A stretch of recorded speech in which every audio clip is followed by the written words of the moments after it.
estamos terminando. Yo termino la reunión y tengo que empezar a viajar. Tengo 3 horitas hasta mi casa. Y quiero agradecerles por darme la oportunidad de compartirles los dones de Dios, que es su palabra, entenderla, comprenderla. Hoy voy a tomar 15 minutos para terminar lo que ayer comencé y denme otros 20 minutos para poder estar hablando de una ideología más, que es el moralismo, ¿sí? Así que vamos a terminar con lo de ayer. A ver, se me durmieron los del cañón. ¿Qué pasó? Es que llegó tarde la señora y estaba ahí el martes. Se está limpiando. Sí, la pava ahí está, me amenaza, ya me está. Martín, defendeme. Bueno, a ver, estábamos viendo acerca de precisamente las mujeres y el valor que tienen ante Dios. Ahora, yo les quiero hacer una pregunta. Imagínense que la Biblia dice ahí en 1 Corintios 7 que el varón y la mujer no deberían negarse sexualmente uno al otro una vez que están casados, ¿verdad? Es algo que Dios dice ahí, ¿sí? El marido cumpla con su esposa el deber conyugal y la esposa cumpla con el marido su deber conyugal. La palabra deber tiene que ver con deuda, es decir, tenemos una deuda sexual de esposos, de cónyuges. Eso es lo que dice 1 Corintios 7. Ahora, imagínense que mi esposa no pague esa deuda. Por X causas, ¿sí? Pueden ser muchas las causas. Entonces, ¿eso justificaría mi adulterio?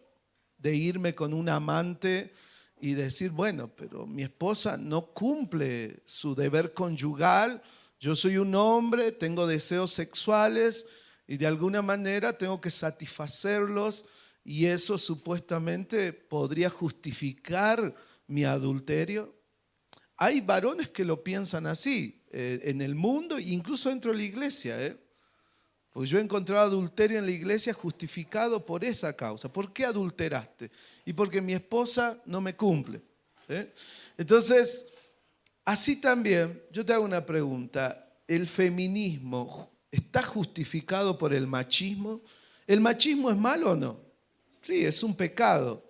Ahora, ¿el feminismo mejora la cuestión o es el resultado de otro pecado? Es un resultado, ¿se entiende? Un pecado no es justificado por el otro. Las dos cosas terminan siendo pecado. Y en este sentido, vamos a ser honestos, el hombre desde la caída se volvió machista, ¿sí? Desde la caída el hombre comenzó con su machismo. Es tan doloroso. El Señor me ha dado la posibilidad de tener un varón y una nena.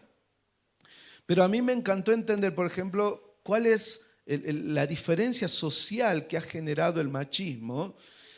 Por ejemplo, el circular en la calle. Si yo a mi hijo, que tiene 18 años, lo mando a comprar pan a las 10 de la noche, ¿cuándo más se encontrará con algún amigo? Puede ser que le roben, dependiendo de dónde, pero es como que hay más seguridad, ¿se entiende o no? Como que el varón tiene esa oportunidad social, machista, de circular por la calle a las 10 de la noche sin tanto peligro, como lo haría si mi hija Sion la mando a comprar pan a las 10 de la noche. Yo estoy con los ojos en la espalda, ¿se entiende o no? Porque sé que algo le puede pasar y eso es muy injusto, ¿se entiende o no? Eso es injusto, o sea, es injusto que los varones puedan circular libremente por la vía pública y las mujeres, pero también tiene que ver con muchas cosas, ¿no? El bombardeo erótico, la misma mujer prestándose a ese bombardeo erótico y prestando su cuerpo como un objeto, haciéndosela sexy y todo eso, pero también cómo usa y potencia eso el machismo en contra. Ahora, eso no es culpa de la mujer, es culpa de ambos, ¿entienden o no? Aquí cada uno aporta el mal que tiene, porque todos tenemos naturaleza pecaminosa. A ver, yo le hago una pregunta. Cada vez que hay un video de reggaetón, ¿las mujeres se prestan a eso? Y sí, por algo están ahí. ¿Y quién consume eso? Y los varones. ¿Y quién puede estar detrás? Y detrás a veces está un homosexual que es el que filma todo el video y lo hace y explota. O sea, podés encontrar, no digo que siempre, ¿no? Pero podés encontrarte esa diversidad de actuación pecaminosa que genera un ambiente pecaminoso. Y hay una guerra que Satanás ha logrado encender, que es machismo contra feminismo, y realmente está destruyendo las bases de la sociedad. ¿Cuáles son, me faltó decir ayer, a ver, el feminismo y sus logros? Sus extremismos contra el machismo llevan a devaluar y despreciar la experiencia de esposa y de madre. Desprecian, o sea, ser madre es como rebajar. ¿Por qué necesitas a un hombre? ¿Cuál es la razón de que estés un hombre? ¿Qué acaso no te podés valer sola?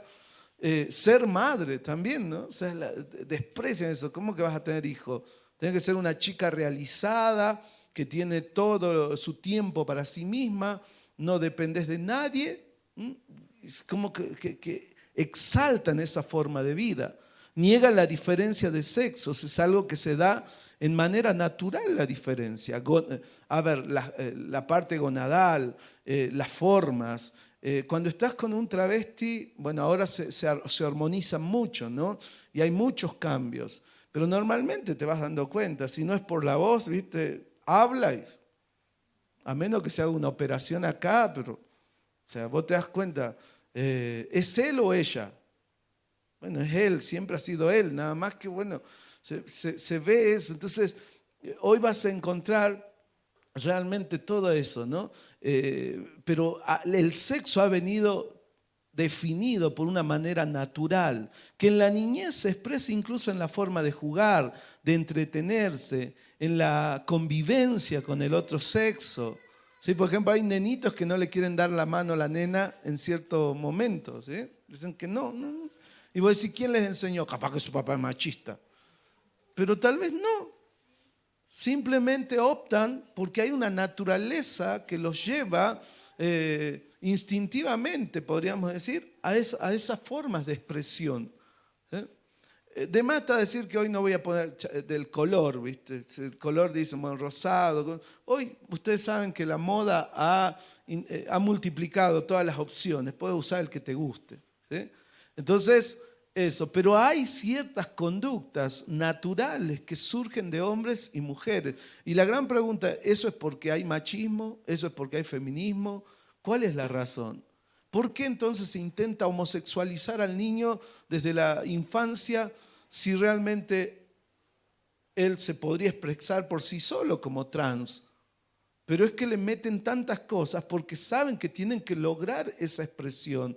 Esa expresión no es espontánea, no es natural, es trabajada por un sistema y es trabajada también por todos esos grupos que favorecen el transhumanismo, ¿no?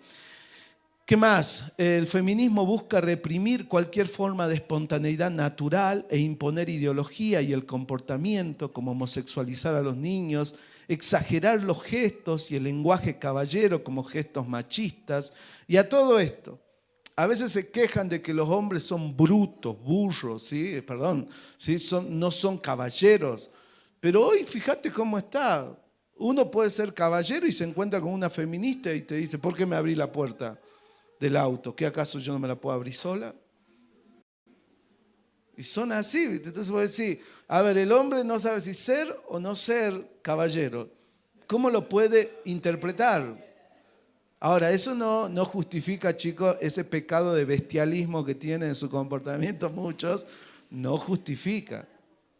Yo creo que también la hombría pasa por respetar al vaso frágil y vuestra gentileza sea conocida por todos. El Señor está cerca. Es un pecado no ser gentil. ¿Se entiende o no? Es un pecado no ser gentil porque el Señor está cerca. A veces vos pensás que, pues soy varón y los varones somos brutos. ¿Qué querés? ¿Qué? No soy tan sensible. No, porque es un mandamiento ser gentil. ¿O no? Lo dice la Biblia. Vuestra gentileza sea conocida por todos. El Señor está cerca. Entonces, saludamos en la iglesia. A ver, si vos no sos gentil en la iglesia, ni siquiera tenés esa práctica, estás pecando. Yo voy a los retiros de jóvenes, me pasan pechando. Como diciendo, ¿quién es este viejo gordo ahí que viene a...? O sea, y vos decís, tanto desprecian, che. Empiezan a creerse, no sé, se burlan de la tercera edad. Se burlan de la gente grande, te burlas de tus profesores. Yo te quiero decir que vos, papito, vas a hacerte viejo tarde o temprano. Y vas a ser un viejo peor, Dios te va a maldecir. Nah, y vas a ser un viejo pelado y todos de vos se van a burlar todos, tus hijos, todo. Ah, todo se van a burlar, porque todo lo que se siembra se... Ya. Estaba resentido el hermano. Bueno, pero... A lo que voy es que alguno dice, la caballerosidad, ¿es una exigencia de la mujer o es un mandato de Dios? Es un mandato de Dios, hermanos. ¿Sí? Si ustedes son brutos, háganse cargo. Es un pecado. Y queridas chicas, bueno, ustedes también tienen que ser gentiles. El mandamiento es para ambos. Vayan a la iglesia, saluden a todos, no porque sea viejo. A veces si la saludo a la abuela, no, parece que no se afeitó, me pincha, y es la abuela. No importa, saludale igual, ¿sí? Saludale igual. Saluden, sean personas que son caballeros y también educados en todas esas cosas, ¿no? Ahora, ¿qué más? El feminismo pretende que una sociedad entera camine a sus niveles de susceptibilidad, a veces casi enferma, ¿no? No aceptar que reprimir todo el gesto del hombre es generar una bomba de tiempo que en algún momento explotará en sus contras. O sea, hoy se habla tanto de perspectiva de género, tanto de que el hombre no haga violencia de género y más violencia aparece. O sea, voy a decir, a ver, nosotros en Abrapampa es más tranquilo que no sé qué, pero tenemos el caso César Reinaga, el pibe fue, la violó, después la ahorcó con un presto de caballo y después fue y la tiró en la fosa del matadero para que no se sintiera el olor de la descomposición. Y encima le tiró piedras encima y vos decís, ¿de dónde sale todo eso? A ver, ¿que no se enteró de que hay violencia de género? Sí, se enteraron, pero también cuando eso... Yo creo estoy en contra de todo tipo de violencia, pero fíjate cómo han hecho todos estos grupos, ¿no? Si vos vas y preguntas, la violencia hacia la mujer, ¿qué es? Violencia de género. Y hacia el varón, no, eso es violencia intrahogareña. O sea, pará, entonces, ¿no es que somos iguales todos? Si vos me violentás a mí como varón, ¿no termina siendo también violencia de género? Entonces te vas dando cuenta que las cosas, por un lado se pide igualdad y por otro lado se promueve desigualdad. Entonces si vamos a ser iguales, seamos iguales. Entonces esas cosas se ven, ¿no? ¿Qué más? Tengan cuidado porque a veces el hombre tiene una carga de violencia y encima tiene fortaleza para esa violencia. Y si se presiona o termina homosexual, afeminado, o termina sacando la fuerza bruta, que también es pecado. Ojo, yo no estoy justificando nada de esto, que se entienda, ¿sí? Porque si te vas a poner a pelear conmigo no es la idea, porque ya la mujer dice, no, pero si es así, ya empezás con tu argumento. Está bien, pero lo que te estoy diciendo es que esto es toda una ensalada pecaminosa de varones contra mujeres que el diablo ha logrado encender con sus doctrinas de demonio. Y nos ha ido perturbando la convivencia social, familiar. Y incluso nos confunde. A ver, hay chicos que me preguntan y me dicen, ¿cómo voy a tratar a las chicas? Ya no sé cómo tratar. Las trato como las trato a otro de los varones y vengo y le pego un empujón y digo, ¿qué haces, loca? ¿Qué haces? No, porque 1 Timoteo te dice, trata a las más jóvenes como ¿qué? Como a tus hermanas. O sea, ponte las pilas. A menos que vos andes a las piñas con tu hermana. Pero en aquel tiempo había un respeto entre hermanos. ¿Sí? Había un respeto entre hermanos. Entonces, en ese contexto, Pablo dice, no tenés que hacerte demasiado la cabeza. A ver, ¿vos estás pensando en tener sexo con tu hermana? No, porque sería incesto. Entonces también, cuando te acercas a una hermana en la iglesia, rescatate. No es que ya vas a comenzar una relación de amorío. O sea, andá y es tu hermana. No tengas pensamientos incestuosos en ese momento. Tratá de respetarla como lo que es. Y lo mismo, chicas. O sea, ustedes traten a los varones como a sus propios hermanos. Pero si ustedes van re sexy, ¿viste? Y van provocativas, y van a propósito a buscar eso, entonces, a ver, ¿vos le haces eso a tu hermano? Yo creo que no. Entonces, esto ha minado incluso la convivencia eclesial, la que tenemos que tener en la iglesia. Y podemos ser amigos, ¿se entienden? ¿No?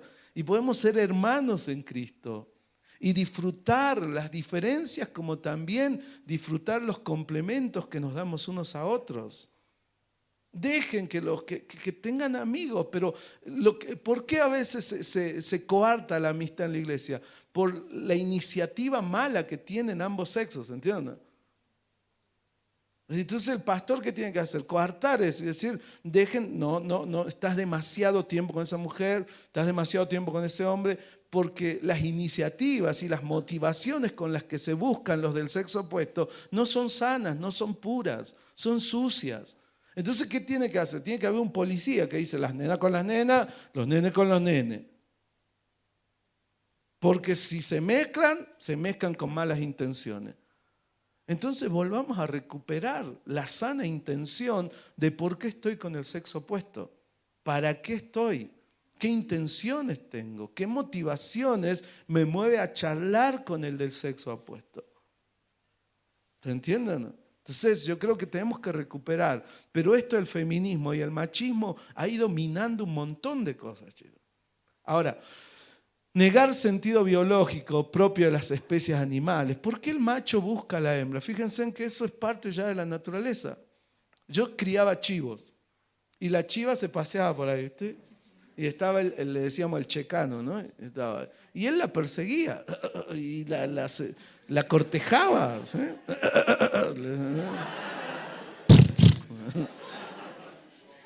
Y yo miraba eso y decía, la chiva es cortejada y es natural, nadie le enseña. No, ese checano es machista. ¿Sí? No, la cabra la tendría que buscar. No, yo no pienso, eso es natural, ¿se entiende? No, eso es espontáneo. Entonces también el hombre va a cortejar a la mujer. Pero si la mujer está a la defensiva y dice, no, ¿sí? ¿No? Y hoy parecía que las chicas van al frente más que los varones, por ese feminismo que nos van metiendo en la cabeza. Y los varones no se atreven a cortejar de una manera correcta. Son brutos. Que me busquen. ¿Quién te va a buscar? O sea, no, si me quieren que me busquen, mirá la pinturita que se... Chicos, yo tuve que cortejar a mi esposa. ¿Se entiende o no? De una buena manera, de una manera sana. Una manera sana. ¿No? Regalé flores, regalé bombones, ¿qué más? Después me di cuenta que a mi esposa no le gusta eso. O sea, a mi esposa no le gusta. Pero bueno, ella se sentía feliz con el gesto, no con los bombones. Le importaba 3 pepinos las rosas. ¿Sí? Pero ella el gesto lo valoraba. ¿Sí? El hecho, por ejemplo, yo me acuerdo que una vez hice algo malo, que ella me lo recuerda hasta ahora. Nos habíamos quedado charlando, ¿sí? Estaba en mi casa, estaba mi mamá, todos ellos, nos habíamos quedado charlando y de repente, ¿viste? Cuando vos te enamorás, vos charlás y se te va el tiempo. Y eran como a la 1 de la mañana, un poquito más, y yo viste que ahí me salió lo bruto del hombre. Tengo un sueño, yo también, bueno, chau. Y a las 1 de la mañana... Mi esposa se fue, estaba en bicicleta. Bueno, Abra Pampa, es tranqui, ¿se entiende o no? Pero aún así fue un mal gesto. Y mi esposa me lo recuerda, me dice, ¿te acordás cuando a las 1 de la mañana me mandaste sola en bicicleta? Y a mi esposa le quedó eso muy grabado. ¿Se entiende? Entonces, tengamos cuidado, varón. A veces nos sale la parte bruta que no es de Dios. ¿Sí? Es muy animal, ¿no? Nosotros tenemos que vivir con sabiduría, no con simpleza. Y la sabiduría y la prudencia también te hace entender qué gestos valen y qué gestos pueden ser confundidos también. Y eso de los gestos, cuídense. Cuídese uno a sí mismo. A ver, no todo gesto significa que ya me está tirando los galgos, ¿viste? Me habló, me miró así, ya, capaz que quiere algo conmigo. Pará. Si tenés algo que dudás, antes de ser tajante, fíjate si es así. Y lo mismo, varones, ¿viste? Ella fue amable con vos, te dijo, ¿tenés hambre? Y te dio galletita. Me dio galletita, ya está. Pará, o sea, pará desesperado, o sea, no es así. ¿Sí? Entonces, tranquilo, son gestos, pero si nos tratamos como hermanos y hermanas, vamos a entender el gesto hermanable. Y yo creo que ustedes son un grupo de jóvenes que pueden marcar una identidad en ese sentido. ¿Cómo nos tratamos con el sexo opuesto? ¿Y cómo convivimos en una misma iglesia los sexos opuestos? ¿Y cómo podemos marcar, según Dios, también una identidad a eso? Voy terminando. Hacele clic, hermano. Voy a hacer, bueno, todo esto ustedes lo van a hacer, Martín se los va a pasar si ustedes quieren. Pero acá, ¿qué pasa con el tema de la feminista? Que a veces se vuelve pesada, ¿sí? Se vuelve muy pesada. ¿Y la Biblia qué habla? Habla de la mujer pesada, ¿sí? Mejor es un bocado seco y en paz que una casa de contiendas llena de provisiones. Si vos se te mete todo eso, va a empezar a ser pesada, querida hermana. Te va a poner pesada. Dolores para el padre, un hijo necio, y gotera continua a las contiendas de la mujer. ¿Viste cuando estás todo el tiempo a la defensiva y siempre estás al ataque y presionada? Aquí hay personas que están casadas. Queridas hermanas, no presionen a sus maridos. Es feo que tu marido te diga, che, mami, ¿sabes qué? Sos gotera continua, mamita. Me cansa tu forma de ser. Siempre exigiendo, siempre marcando, siempre presionando. Basta, déjame un poco, déjame respirar. No soy perfecto. Pero a veces esas ideas feministas se te van metiendo. Mejor es vivir en un rincón del terrado que con mujer pendenciera en casa espaciosa. ¿Ves? Mejor es vivir en la tierra desierta. Fíjate cómo va. Habla de casa. Pero ahora es que te vas en vivir en tierra desierta. O sea, prefiero irme al campo, o sea, irme al cerro, que estar con una mujer pendenciera e irascible, que se aira por todo, que se enoja por todo. Te enojas por todo, te enojas por... Hay una canción chilena que dice así, ¿no? Si orino el bidet, ¿cómo se llama? El acostado, te enojas. Si me tiro un pepe, ¿sí? Te enojas. ¿Sí? Te enojas por todo. Entonces, hay que tener cuidado también con eso.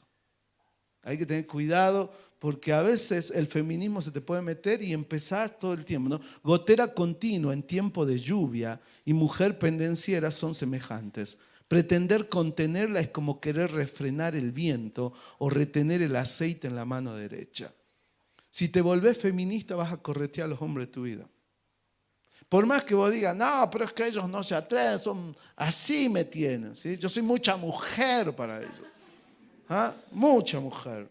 Tengo esto, tengo mi carrera, mi profesión, tengo todo, y no se me animan. Pará, tal vez no se te animan porque ya te conocen. Vos espantás a los hombres. ¿Se entiende, querida hermana?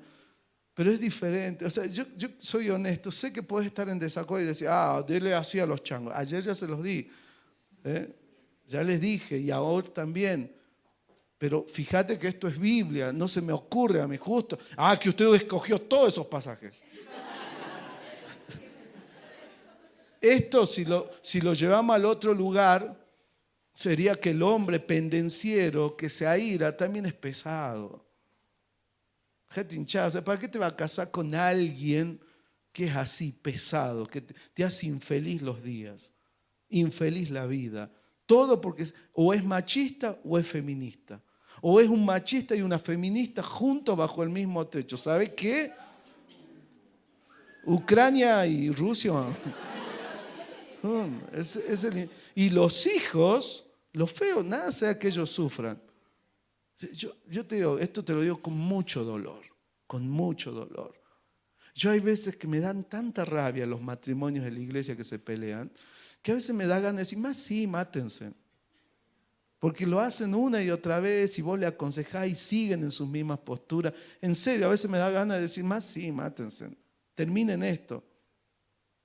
Pero cuando veo a esos 3 bebés o a esos 3 nenes que están en medio de todas esas trifulcas, me parte.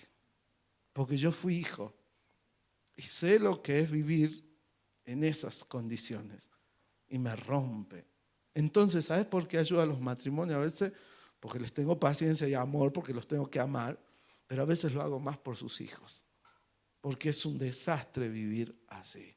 Entonces, no dejes que esas ideologías enciendan un infierno en tu hogar, porque vos sos diferente, porque vas en contracorriente, porque sos un hijo, una hija de Dios, porque no tenés que dejarte llevar por las impresiones del mundo, dejate llevar por la voluntad de Dios. Ahí hay humillación, ahí hay sacrificio, ahí hay sumisión, ahí hay palabras que el mundo no conoce ni sabe practicar, ahí hay amor por el enemigo, ahí está el amor es sufrido, el amor todo lo soporta, ahí eso sos vos, esa es tu esencia, no la del mundo. Entonces pará de la mano de vivir según las impresiones del mundo. Y si no, andate al mundo. Pero si vas a estar en el reino de Dios, viví bajo los principios del reino de Dios. Y cambia tu forma de ver las cosas. No se trata de quién tiene más la razón o quién tiene la mejor impresión emocional. No se trata de subjetivismos, se trata de obediencia. Obedecer en el Señor, amar en el Señor. ¿Qué implica eso? Que la obediencia que le da en el matrimonio es a Dios en primer lugar y después por amor a la otra persona. Y puede hacer que a veces la otra persona sea difícil de amar, pero yo voy a seguir obedeciendo a Dios porque el primer mandamiento es que ame a Dios y el segundo es que ame a mi prójimo. Y mi prójimo es mi esposa. Y muchas veces mi esposa está dada vuelta. Tiene sus días, está hormonal, no sé, etcétera, etcétera, lo que quiera. No la justifica, pero tampoco justifica mi reacción. Cada uno se hace cargo de su acción y su reacción. Si vos reaccionás pecaminosamente, la acción del otro no te excusa. ¿Estamos? No te excusa. Pecado es pecado. Uno peca contra Dios, hermano. Le hagamos clic, hermano. ¿Cuál es la identidad con respecto al sexo masculino como mujeres? Colaboradoras, compañeras del hombre. Corresponden a la función del hombre. ¿En qué sentido? En que se potencian mutuamente. Honestamente delante del Señor, yo fui mejor hombre y mejor hijo de Dios gracias a mi esposa. Porque le tengo que rendir cuenta, porque viene y marca mis errores, porque me conoce piel a piel, hasta me conoce la mirada. A veces mi esposa me hace así. ¿Viste cuando está así? Ya está, ya. Listo, me crucificas. Nah. Y a veces simplemente me hace así, como diciendo, revisate, fíjate. Entonces, pero también nos proyectamos. Con mi esposa nos proyectamos mutuamente. Ella también enseña, ella trabaja en la obra de Dios. Ella tiene sus ministerios y yo la colaboro en eso. Está a cargo de la fundación Orientando Vidas. Mi esposa es un camión, o sea, todo el tiempo está haciendo cosas. Y a mí me encanta porque es mi corona, yo la puedo presumir, ¿se entiende? Es mi Melina. Es una gran mujer de Dios, es una gran sierva de Dios. Y no sé por qué Dios me bendijo tanto dándome una esposa así. Honestamente yo no la merezco, ¿se entiende o no? Pero Dios me la dio. Bendito Dios que hace eso por uno. Pero también, ¿sabes qué? Puedo darle gracias a Dios que la proyección fue mutua.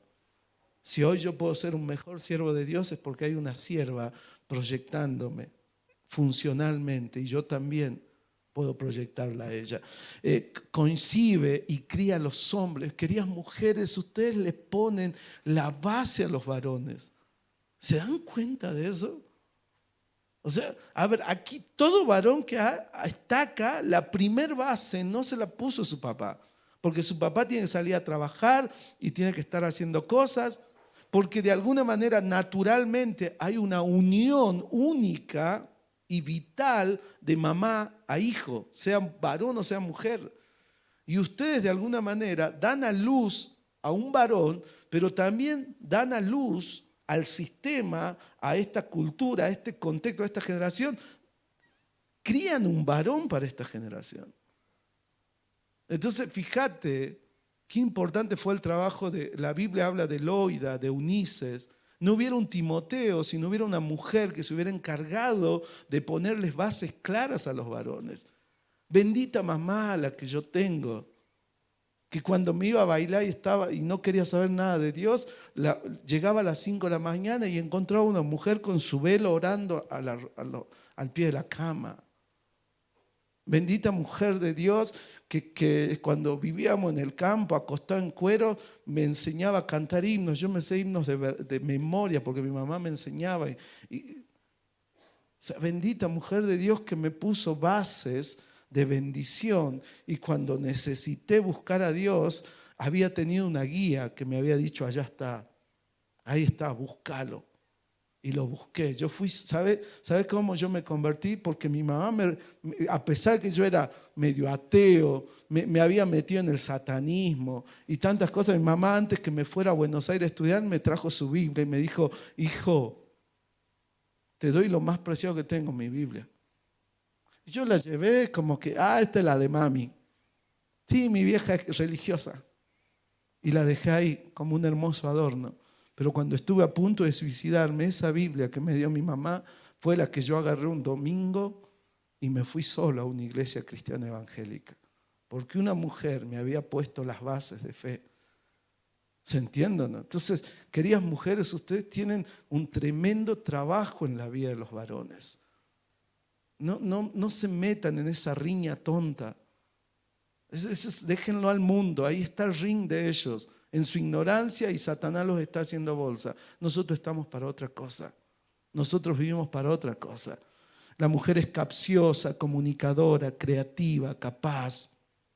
Y la sujeción es sabiduría, queridas mujeres. Cristo se sujetó al Padre, el Espíritu Santo se sujetó al Hijo. En esto se experimenta plenitud y fruto, iguales, pero funcionalmente sujetos en su debido orden.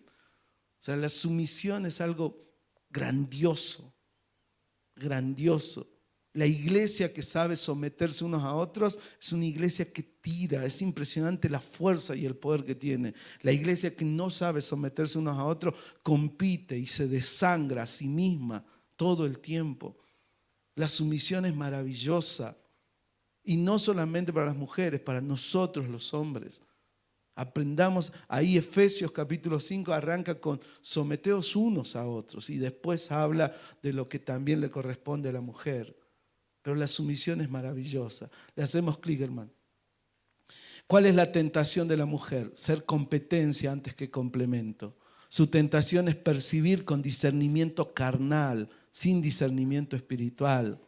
Su tentación es comunicarse por medio de la murmuración y el chisme. Saben dónde clavar el dardo, el veneno de sus lenguas. Una mujer puede destruir la masculinidad de un hombre por sus palabras. Sos un inútil, no servís para nada en el momento que me habré casado con vos. Imagínate lo que le hace eso a un hombre, ¿no? Sus gestos. A mí cuando mi esposa hace algo doloroso me duele hasta el alma, me parte, porque la amo y me llega. Si vos me criticás acá, me importa tres pepinos. Yo me sufriré un rato y ya está, o sea, me voy. Pero que lo haga mi mujer, que mi mujer a veces ponga el dedo en la llaga, me duele horrible. Porque hay una unión, somos una sola carne, ¿se entiende? Entonces, queridas mujeres, tengan cuidado con lo que le van a decir a su esposo. Oren antes de hablar, fíjense. Cuando se casen, fíjense, cuídense en eso. Ahora, en esto, ¿sabes qué? Si vos viste, la mujer calla en la congregación. Mala interpretación hace a mala aplicación. Yo te animo a que después vayas, no tengo el tiempo, pero La mala interpretación de ese versículo ha hecho que se dañe a la mujer en la congregación. La interpretación correcta, si vas por 1 y 2 Timoteo, por ejemplo, desecha las fábulas profanas y de vieja. Y vos decís, ¿qué tiene Pablo contra la mujer vieja? Después dice, porque éstas están siempre aprendiendo, son mujerzuelas llevadas. Estas siempre están aprendiendo y nunca llegan al conocimiento de la verdad. ¿Por qué? Porque estaban siguiendo a los falsos maestros. Entonces, ¿qué es lo que pasaba ahí? Que los falsos maestros sabían que a través de las mujeres ellos llegaban a los esposos, como el diablo llegó a Adán a través de Eva. ¿Se entiende o no? Entonces, cuiden siempre la doctrina en sus hogares, porque cuando ustedes, mujeres, aprendan malas doctrinas, tienen la capacidad de convencer a sus esposos y a sus hijos hacia el error. Como también cuando ustedes conocen la verdad, la viven en la verdad, la pueden comunicar y pueden bendecir a sus esposos y pueden bendecir a sus hijos. Entonces, ese es el contexto de la mujer que hay en la congregación. Y en Corintios también estaban las mujeres apocalípticas, las que decían que Cristo viene, que el sexo es malo, que se puede hacer lo que sea con el cuerpo, lo que vale es el espíritu. Había un dualismo, ¿sí? Un montón de cosas. Entonces, en ese contexto también las manda a callar. Pero no porque en ese contexto machista que a veces se ha interpretado esos versículos y se ha hecho mucho daño a la mujer. Malas interpretaciones hacen a malas aplicaciones. Como también es verdad que funcionalmente para Dios, al frente de una iglesia, Dios ha puesto responsables varones. Eso también. Por más allá de que el carismatismo haga otra cosa, yo creo que la mujer puede tener el don de pastor. ¿Qué quiere decir eso? Que puede pastorear a otras mujeres y a otros niños, pero ejercer el puesto oficial, ¿sí?, de pastor y guía de una congregación mixta, eso Dios se lo ha encargado al varón. No hay, ¿cómo se dice? Lo más fácil que puedes entender. No hay requisitos para pastoras, hay requisitos para pastores. El marido sea una sola mujer, no dice la mujer sea de un solo hombre. Entonces eso te va dando a entender cuál es la voluntad de Dios en cuanto a eso. ¿Sí? ¿Podés pastorear mujeres? ¿Podés pastorear niños? Sí, en ese buen sentido de guiarlas, de acompañarlas, de buscarlos, pero querer ocupar ese puesto funcional, único de una congregación mixta, eso Dios lo ha encargado a los varones y es parte de entender. Le hacemos clic, hermano. Se me acabó. Termino con esto. A ver, vamos a hablar del moralismo. Y eso es algo que se está metiendo. Yo te pido 15 minutos, ¿te parece? ¿15 minutitos? ¿Me queda todavía? Bueno, ahora, escúchame. Yo quiero apelar a tu corazón porque el moralismo se ha ido metiendo en nuestras congregaciones. Sobre todo porque hay una generación nueva que surge, pero esa generación ya viene de contextos cristianos. Hay una subcultura cristiana que tiene arte cristiano, artistas cristianos. Hoy se reconoce esa subcultura. Murió Ulises Echeravit de Rescate y salió a fuerza la subcultura cristiana que existe. ¿Sí? Muchos medios incluso han hablado de gran rockstar gospel. ¿Qué es un rockstar gospel? Un artista rock que toca rock gospel, así evangélico. Entonces, es real, aparece. Somos parte también de una subcultura cristiana, no la podemos negar porque la consumimos. Si escuchás funky, si escuchás Redimido, si escuchás la IBI, todo es parte de esa subcultura cristiana. ¿Se entiende? No es parte de eso. Ahora, la cuestión es, ¿qué logra eso en mi vida y qué confusiones puede traer? Yo creo que hay muchas de esas cosas que pueden ser una gran bendición, pero hay otras que también son cuestiones comerciales, chicos. ¿Se entiende? ¿No? Esta generación le cuesta tener discernimiento y se traga todo. Aprende a discernir. A veces están haciendo un negocio dentro de la misma casa de Dios. Tal vez no son los cambistas del templo, ¿se entiende? No. ¿Se acuerdan cuando Jesús agarró y los echó con un azote? Y los sacó y tiró las mesas. Bueno, hoy muchos han descubierto que la cantidad de cristianos que hay es rentable poner un negocio ahí, poner su kiosco ahí. Entonces, ¿qué kioscos se han armado ahí dentro de la iglesia? Usan la música, cachet, de cuánto sale traer a un músico. Y nosotros los consumimos y hacemos que todavía el kiosco siga armándose más grande.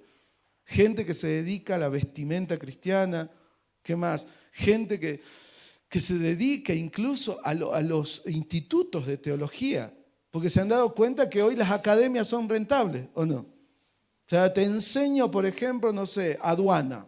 Vení y pagá, pero. ¿Sí? Entonces vos vas y te enseñan aduana y pagás. Y hoy hay personas también que están haciendo su negocio dentro de la iglesia con los institutos, porque les es rentable. A ver, ¿cuánto le sale al hermano los alumnos que tiene? ¿Cuánta guita gana? A ver. Andá y preguntales. Y fíjate, el hermano después aparece con una Lacoste espectacular, ¿viste? Un super auto, y vos decís, ¿de dónde saca todo eso? ¿Se entiende o no? Entonces hay que discernir. Cuando me están poniendo un kiosco en la iglesia, chicos, yo no me quiero chupar el dedo. Eso es un kiosco. No tengo nada contra la banda de kiosco, ¿no? Pero tranquilo, sí, ya sé, por eso lo dije. Ahora, somos parte de esa generación, ¿se entiende? Y ahora eso, ¿qué trae a veces como idea? El moralismo. Vamos a ver. A ver, la moral define la forma general, el bien y el mal, siendo el moralismo una forma de controlar que esa moral se mantenga y sea el que rige el actuar de los otros. El moralismo indica la vigilancia de la moral de los demás y la moralidad se refiere a la coherencia entre la conducta y la moral. El moralismo es un juicio de valor sobre otros y la moralidad es la moral impuesta a uno mismo, a sí mismo. O sea, hay diferencia entre moralidad y moralismo. ¿Qué hace el moralista? Pasa a ser un juez de los demás. ¿Se entiende o no? Pasa a ser el policía de la moral de los demás. ¿Quién te dio ese permiso? Vamos un poco más. El moralismo coloca las virtudes morales como la base de nuestra aceptación, ya sea delante de los hombres, delante de sí mismo o delante de Dios. Alguien que lea Mateo 23, 27. El moralista dice, si me porto bien, seré aceptado. ¿Qué dice? A ver, ¿quién tiene Mateo 23, 27?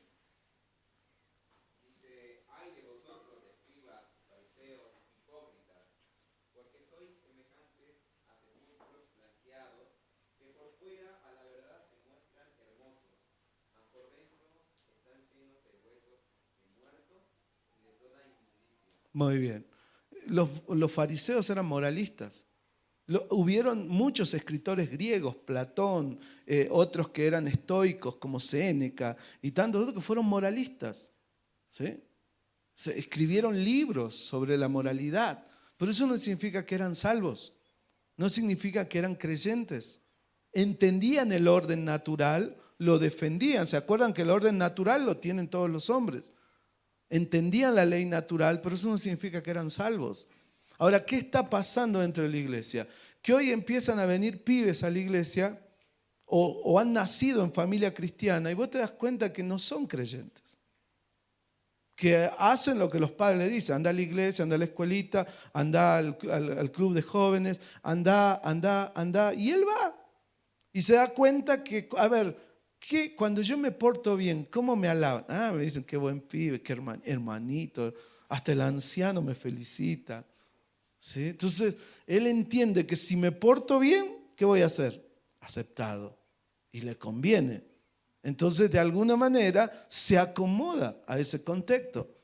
En el moralismo, el buen comportamiento viene primero y luego la aceptación. ¿Eso qué te suena? ¿A salvación por qué? Por obras. En el Evangelio, primero somos aceptados por Dios únicamente en base a los méritos de Cristo y debido a ese hecho, ahora podemos y debemos comportarnos de cierta manera. Es al revés. El moralista primero ¿qué busca?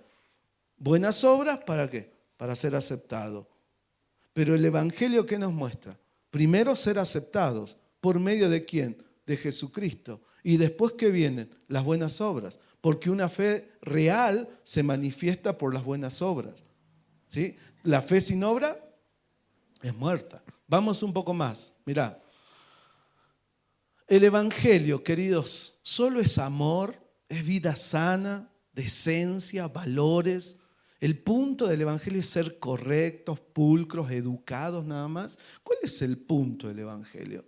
Porque si sos un moralista, puede hacer que interpretes que eso es el Evangelio. Entonces vos sos esa persona que dice, yo voy a la iglesia, sí. Tengo vida sana. Yo no tomo, no voy a bailar. Qué feo eso. ¿Sí? Yo no escucho esa música. No, ¿cómo vas a estar escuchando eso? Nunca tomé cerveza, jamás. No, yo no bebo vino. Y yo decía, wow, le falta ser el apóstol Pablo nada más. ¿Sí? Entonces es como que hay esa onda. Encima el moralista puede ir a un instituto bíblico, estudiar, llenarse de teoría y se vuelve más moralista todavía, pero no ha recibido a Cristo.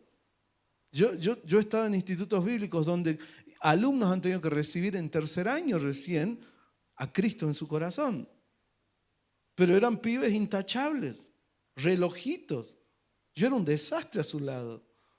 Pero ellos se manejaban bien porque tenían la cultura moral de donde venían, de cunas cristianas y todo eso. Pero no tenían a Cristo. Ahora, el moralista se horroriza ante el cuadro de pecado. Pablo, por ejemplo, habla ahí en capítulo 1, ¿viste cómo son los hombres? Horribles, ¿sí? Han abandonado la gloria de Dios, han abandonado la verdad de Dios, han cambiado la gloria de las cosas naturales que Dios ha hecho. Entonces, el moralista asiente y dice, sí, qué mal lo que hicieron. Sí, tiene razón Pablo. Qué feo, la homosexualidad. ¿Sí? Qué horrible. Qué feo todo. Todo es feo. ¿Viste? Y asienten. ¿Viste? Capaz que estás acá en una predicación y vos me decís, sí, eso, así es, exacto. ¿Sí? Pero acá Pablo les va a mostrar que asentir no es practicar, que condenar o criticar no lo va a justificar delante de Dios. Porque a veces el moralista piensa que por andar criticando los pecados de los demás, escandalizándose por los pecados de los demás, eso lo justifica delante de Dios. Eso no te va a justificar, hermano. No te justifica. El moralista no tiene excusa. ¿Saben por qué? Pues al pasar juicio sobre los pecados de los demás, reconoce que esos pecados merecen la ira de Dios. ¿Por qué los moralistas se creen mejor que los demás? Y ahí vamos al último pasaje. Mira, Romanos. A ver, ¿por qué los moralistas se creen mejor que los demás? Capítulo 2, versículo 1 al 5. Dice, por lo cual eres inexcusable, oh hombre, quien quiera que seas, tú que juzgas, pues en lo que juzgas a otros, te condenas a ti mismo, porque tú que juzgas, haces lo mismo. Mas sabemos que el juicio de Dios contra los que practican tales cosas es según verdad. Y piensas esto, oh hombre, tú que juzgas a los que tal hacen y haces lo mismo, ¿que tú escaparás del juicio de Dios? ¿O menosprecias las riquezas de su benignidad, paciencia y longanimidad, ignorando que su benignidad te guía al arrepentimiento? Pero por tu dureza y por tu corazón no arrepentido, atesoras para ti mismo ira para el día de la ira y de la revelación del justo juicio de Dios. A ver, ¿por qué se creen los moralistas mejores? Hacele clic, hermano. Primero, porque no tienen un entendimiento correcto de sus pecados. Si yo preguntaría acá, ¿nunca mataste a nadie? ¿Hay algún asesino, una asesina acá? ¿Serial alguno? Y algunos dirán, no, jamás maté a nadie. Te hago otra pregunta. ¿Hay algún adúltero acá que levante su mano?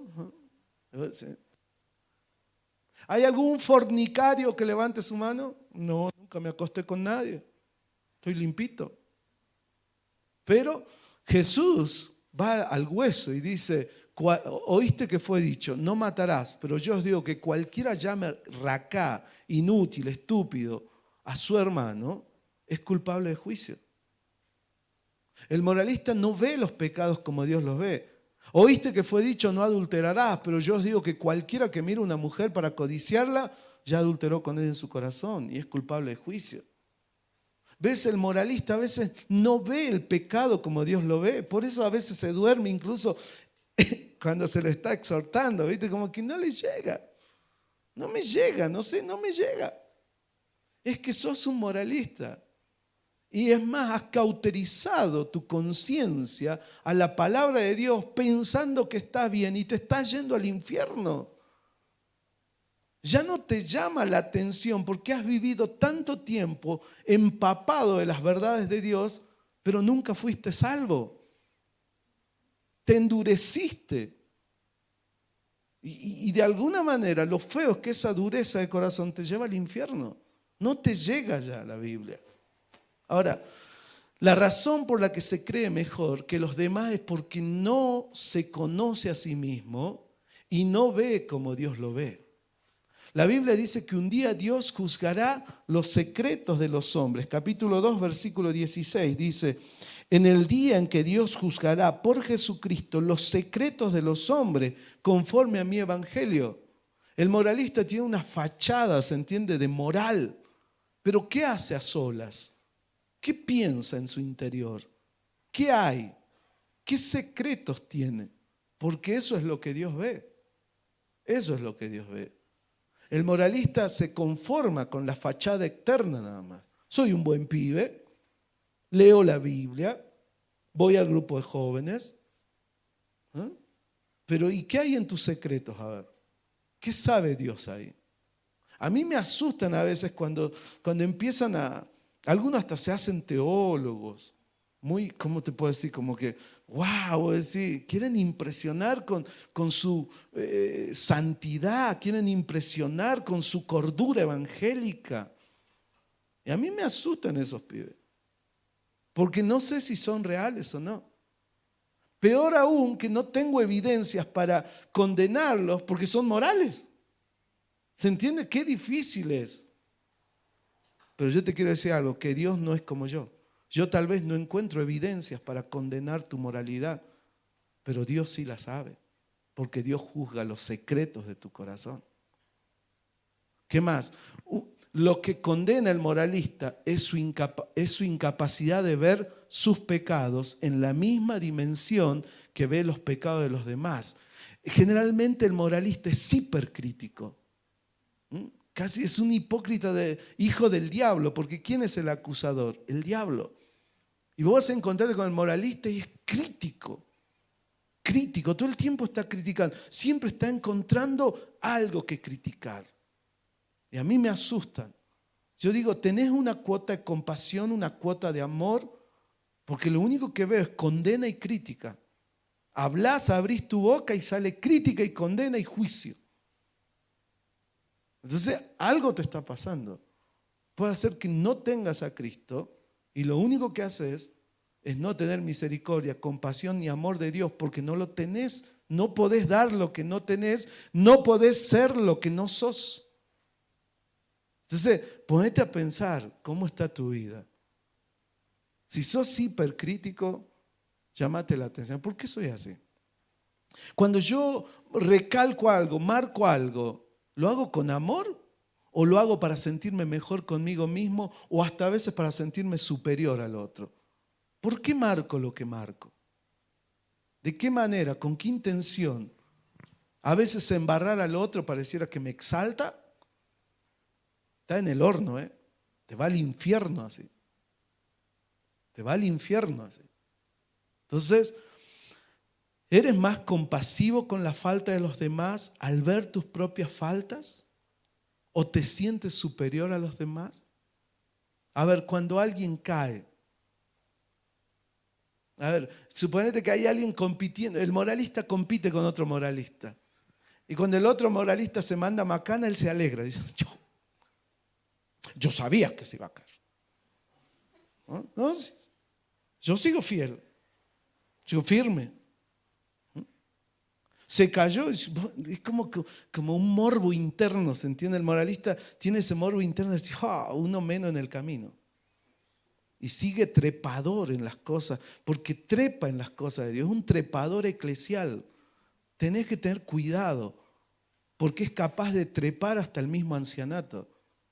Y tener un moralista en el ancianato es tener un anciano inconverso, ¿se entiende o no? Ojo al piojo, ojo a eso. Porque los moralistas no es que simplemente son morales, son trepadores. Segundo, ¿por qué? A ver, estoy diciendo, ¿vamos bien? ¿Sí? Perdone si estoy diciendo muy... Segundo, ¿por qué el moralista se cree mejor que los demás? Porque alberga en su corazón la idea que escapará del juicio de Dios. Por eso ahí Pablo le dice, ¿piensas tú? ¿Sí? Lo vuelvo a leer ahí.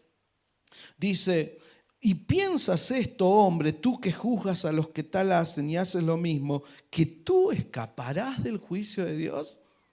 O sea, piensa que va a escapar del juicio de Dios. Ahora, lo que le dice Pablo es, ni tu fachada de decencia, ni tu linaje, ni tu membresía a la iglesia Calle Salta te va a librar. Tenés que arrepentirte.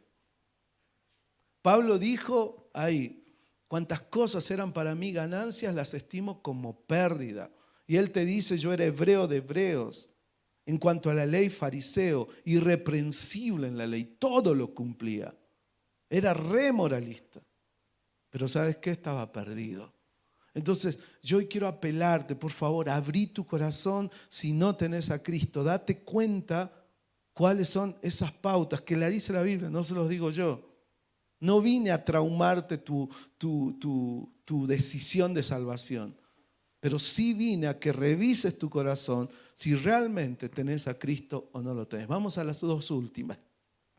¿Por qué el moralista se cree mejor que los demás? Porque malinterpreta la bondad y la paciencia de Dios. Dice, versículo 4, o menosprecia las riquezas de su benignidad, paciencia y longanimidad, ignorando que su benignidad te guía al arrepentimiento. O sea, el moralista ante la bondad de Dios se dice a sí mismo, mi Dios me bendice, Dios me ama, Él no me va a mandar al infierno, ¿sí? Él me ha prosperado, Él me ha privilegiado. Ese es el drama del evangelio de la prosperidad, que genera moralistas y los hace 2 veces hijos del infierno, ¿se entiende?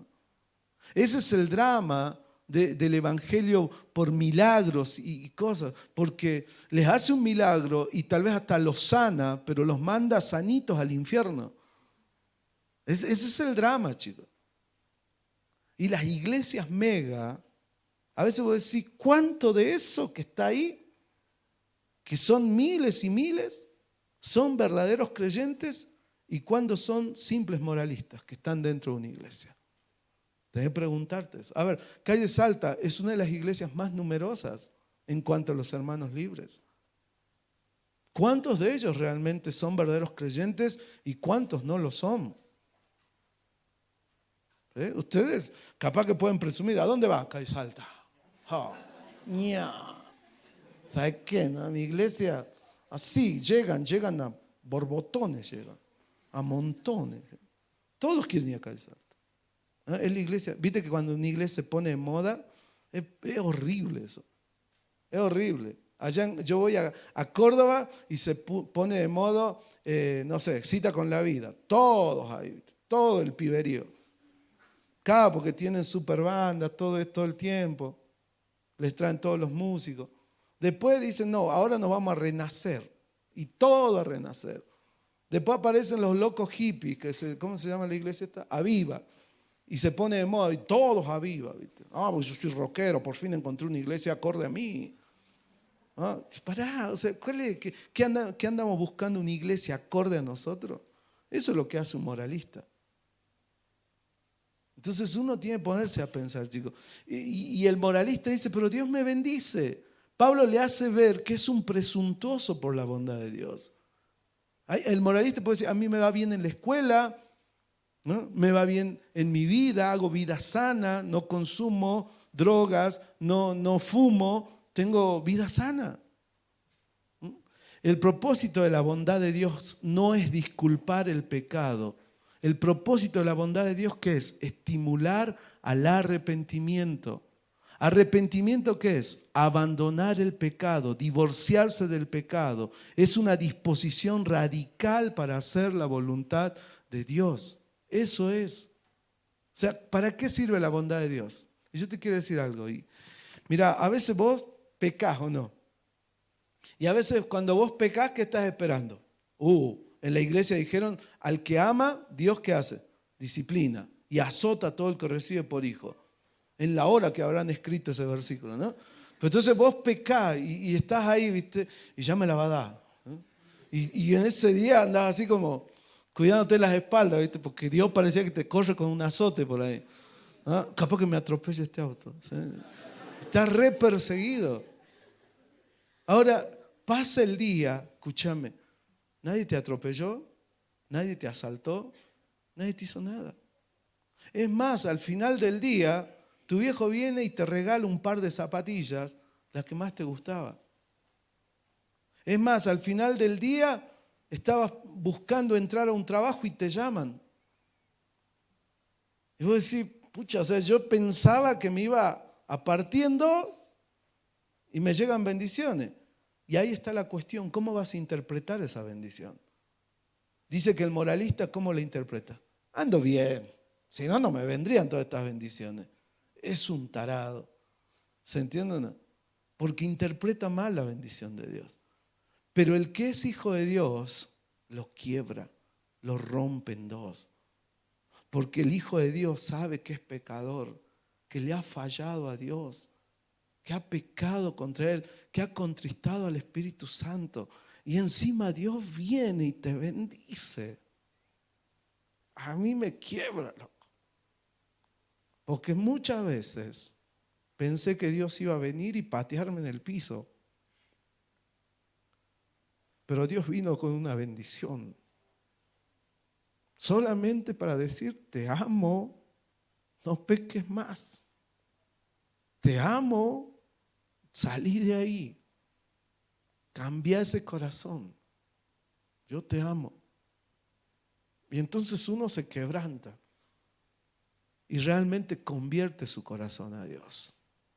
Y entonces dice, vuelvo al Señor. Él no se merece esto de mí, yo soy un desgraciado con Dios. Y Él es bueno en gran manera. ¿Ves? Eso es lo que está explicando Pablo, que la bendición de Dios tiene que ser bien interpretada.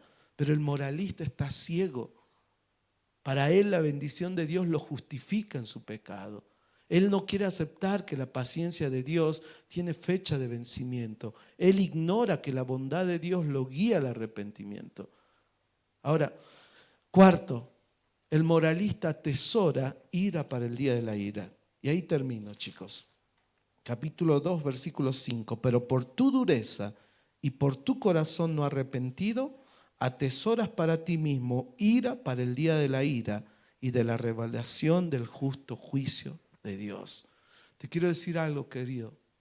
No te puedo llamar hermano, porque si no tenés a Cristo no sos mi hermano. Somos hermanos porque somos hijos de Dios, pero tu moralismo te impide ser un hijo, una hija de Dios. Necesitas urgentemente a Cristo. Necesitas urgentemente a Cristo. Abrí tu corazón a Cristo. Si hoy te has dado cuenta que solamente estás viviendo una religión, una fachada evangélica, recibí a Cristo. No seas duro. No seas duro. ¿A qué le temes? ¿A que se caiga tu fachada, tu imagen de evangélico?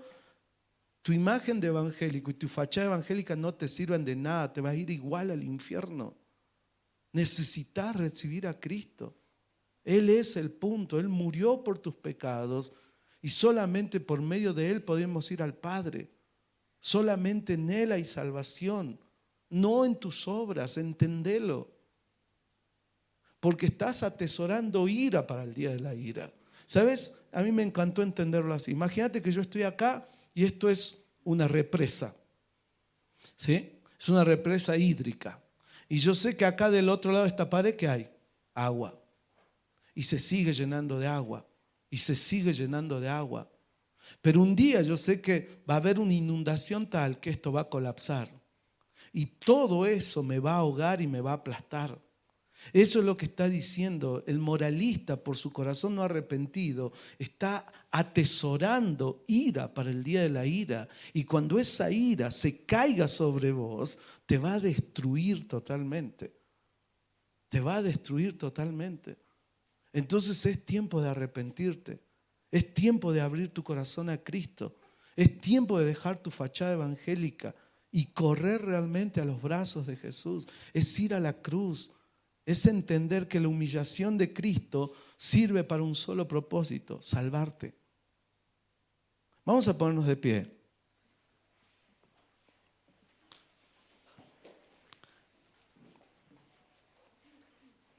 Y hay gozo en el cielo por un pecador que se arrepiente.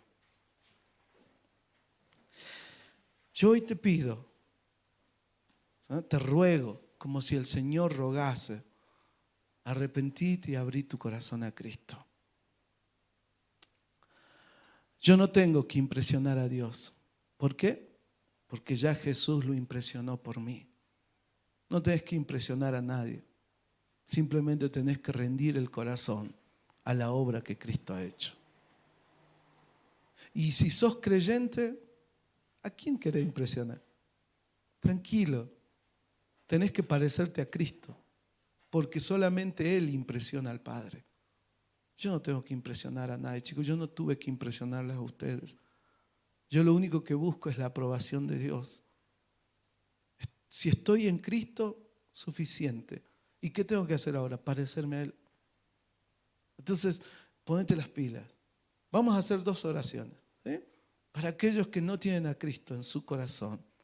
No importa, yo no te pregunto cuánto tiempo estás en la iglesia, ni de dónde sos. No, el punto es o ser moralista o ser un verdadero salvo en el Señor.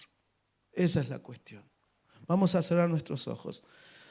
Si en tu corazón está la intención de abrir tu corazón a Cristo, decirle así: Dios, reconozco mis pecados.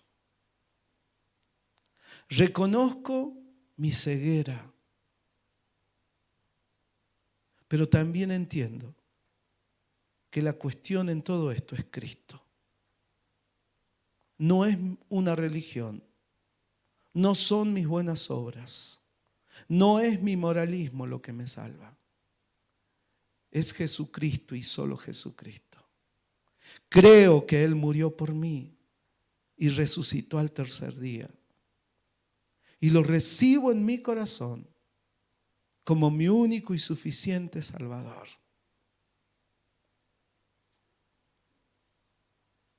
¿Alguien le hizo esta oración así al Señor? Levanta tu mano donde quiera que estés. Que Dios te bendiga. ¿Alguien más le dijo así al Señor? ¿De corazón? ¿Alguien más? Mira, el Señor te habló clarito. No sé si va a haber otra oportunidad, pero abrí tu corazón a Cristo. Puedes bajar tu mano, hermano. Gracias. ¿Alguien más? Bueno, vamos a terminar orando. Si tenés a Cristo, yo te felicito. Pero sobre todo, deja de tratar de impresionar a la gente. Parécete a Cristo, porque Él es el único que impresiona al Padre. Este es mi Hijo amado en quien tengo complacencia. Que Dios, por imitar a Cristo, pueda decir lo mismo de nosotros. Señor, gracias por este retiro. Gracias por estos días en que has hablado y has tocado la puerta de nuestro corazón una y otra vez. Gracias, Señor, porque no tenemos que impresionar a nadie.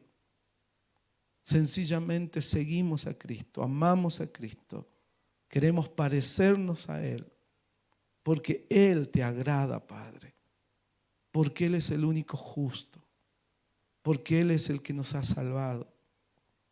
Adoramos a Cristo. Gracias porque estamos en Él y estamos seguros en Cristo.